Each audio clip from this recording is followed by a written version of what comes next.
In today's video, a compact camera will have to face its worst nightmare, the newest iPhone. The whole compact camera market was basically destroyed by the smartphones. A couple of higher-end compact camera models have survived though, including Canon G7X line. In this video we will take a look at how does the G7X Mark III compare to iPhone 11 Pro in various situations, to find out whether it still makes sense to buy a compact camera in the age of smartphone photography. You have probably seen a lot of iPhone 11 Pro camera reviews by now, so you probably know that it takes very good stills and even better video. New ultra-wide lens makes the triple camera setup more versatile, night mode works very well, and the processing is tasteful in most situations. Canon G7X Mark III is successor of Mark II, which was probably the most popular camera for vlogging, traveling, Instagram and similar kinds of use. I think that it is a very representative camera for this category with both advantages and disadvantages. Starting with the physical aspects, the iPhone will always be the most convenient camera to carry around, because if you have one you probably carry it around all of the time, so you shouldn't miss any important moment with the iPhone. G7X Mark III is a very small camera, it easily fits into your pocket or a bag, so it is not as inconvenient as traveling with large interchangeable lens camera, but it is still something extra to carry around. The iPhone definitely wins in terms of the build quality. It feels very premium with the glass sandwich stainless steel frame and impressive details on the triple camera setup. G7X III feels okay, it is plastic and I can't say that it feels premium, but it is solid and it has nice rubberized texture. The buttons on the G7X III feel very cheap though. G7X III uses so-called 1-inch type sensor. That is relatively large sensor and it is more than 4 times larger than the sensor in iPhone 11 Pro's main camera. That means that it can use much larger area to capture the light and therefore produce cleaner images.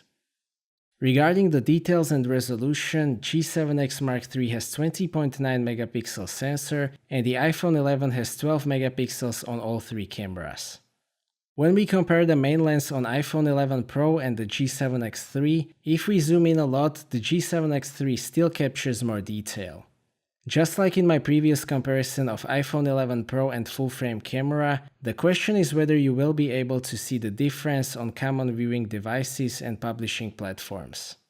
Overall, both provide more than enough detail for social media and typical online publishing.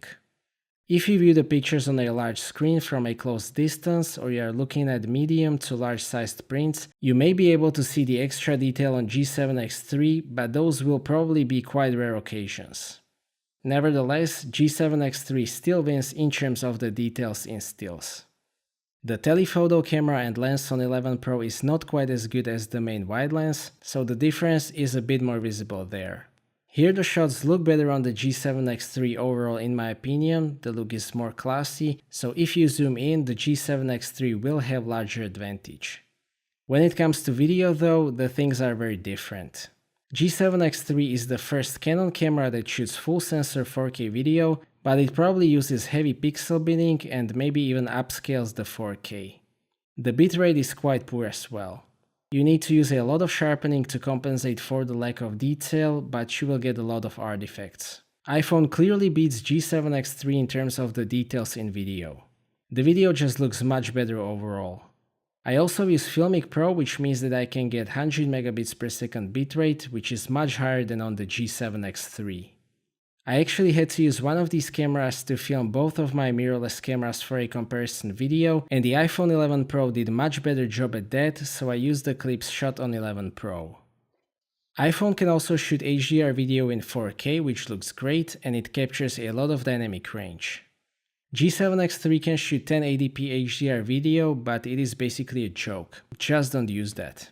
Another problem is that the G7X III will overheat after a couple of minutes of filming 4K video, especially in summer. Then you will only be able to shoot 1080p video, which looks more like 720p, so yeah, iPhone has no problem with that of course.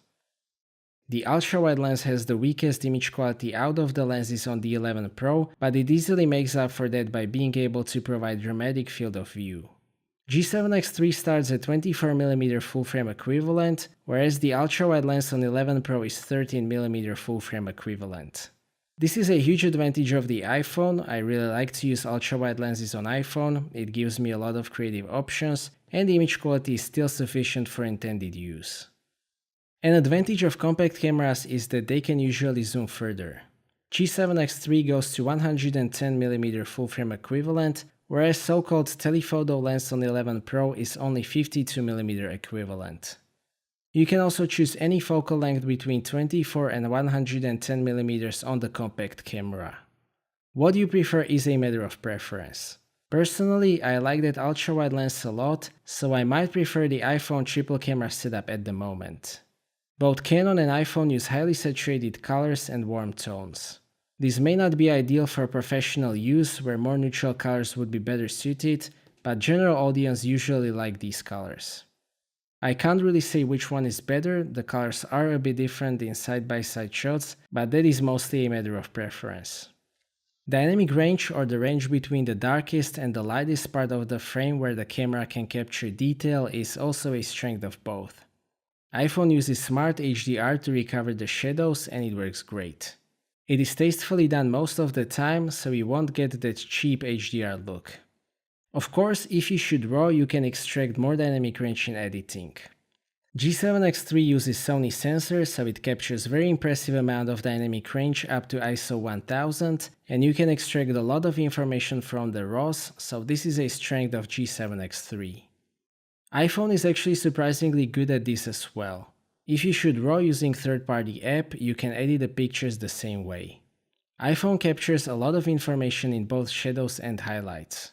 In good light, it is actually very close to G7X3. When it comes to low light, here it is basically a battle between a larger sensor in G7X3 that can capture much more light and computational night mode photography in iPhone 11 Pro.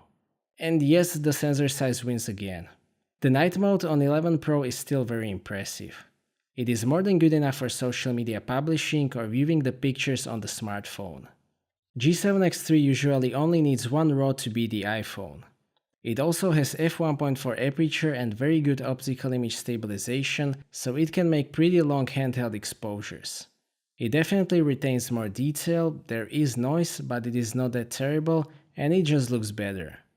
Regarding the autofocus, that is of course specific on every compact camera.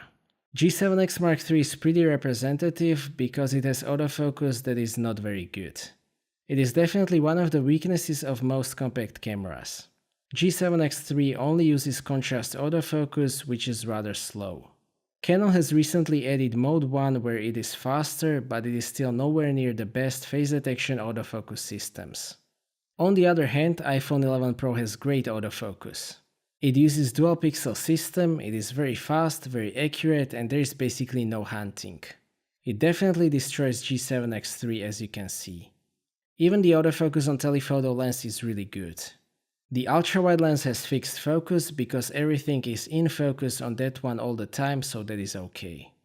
If I use something like Sony RX107 instead of G7X3, it would be a bit better than the iPhone because it uses face detection and it has custom settings for the smoothness and the speed. It is very similar to Sony a6400 autofocus system. That is basically the only compact camera that can outperform the iPhone though, so the autofocus is definitely a reason to think twice before buying a compact camera. The stabilization is actually really good on both. The iPhone is just a bit smoother, it has really good optical image stabilization and electronic stabilization, so it provides very smooth footage. Telephoto lens also has very impressive stabilization. The stabilization on compact cameras can vary from very good to not so good, but on the G7X3 it is really good. It also uses optical image stabilization and you can turn on auto level feature, which is basically electronic image stabilization. The iPhone is better at walking though, and I am really impressed by how it is able to smooth out the walking. Battery life is actually a common weakness of all compact cameras. You would need at least 3 batteries to shoot for a whole day with G7X3. It uses tiny 1250 mAh batteries that drain very quickly. These might also be the most overpriced batteries in the world. 11 Pro has very good battery life, full charge will definitely get you through a typical day of travel shooting. Fortunately, the G7X III can be charged through USB-C using the PD standard, so it actually works with iPhone 11 Pro 18W charger. G7X III is actually one of the better cameras when it comes to user interface. It is touch-based, which is actually quite rare on any camera. It has 3-inch display with about million dots. The advantage is that it can be tilted forward, which is very useful for vlogging. iPhone has beautiful 5.8-inch Super Retina XDR OLED display, so it obviously beats any camera on the market. It is an iOS smartphone, of course, so there are tons of apps for editing and posting, it is always connected and so on, so that is a huge advantage of any smartphone. So to sum up, how does the typical 1-inch sensor compact camera stand against the latest high-end iPhone? Well, it still has larger sensor and high resolution, so it can capture more detailed stills, but you need to view the pictures on large and high resolution screen to see the difference. iPhone has much better HDR capabilities, but both have very good colors. iPhone definitely wins when it comes to video. It captures more details, it has better codec, it shoots 4K 60p and so on. iPhone also destroys G7X III in terms of the autofocus. G7X III has a zoom lens with versatile focal range, but it can't shoot ultrawide like the iPhone, so that is a matter of preference. iPhone is also ready to edit and post your content online without the need to transfer the pictures to your phone or computer. So should you buy a compact camera or save that money and get more expensive high-end smartphone? At the moment, I am more inclined to recommend the second option. If you want to upgrade from smartphone photography, I would recommend getting a compact interchangeable lens camera such as Sony a6400, Fuji X-T30 or Panasonic G90. Those have better image quality, much better video, better low-light capabilities, autofocus and so on.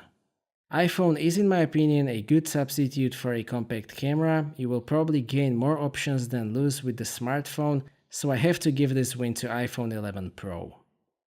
So that's it for this video, thank you for watching, I hope that you liked this video and that you have found it to be useful. Stay tuned for more videos and maybe consider subscribing if you don't want to miss my future content. I appreciate your feedback in form of thumbs up or thumbs down. If you would like to ask anything or share your opinion, please do so in the comment section and see you next time.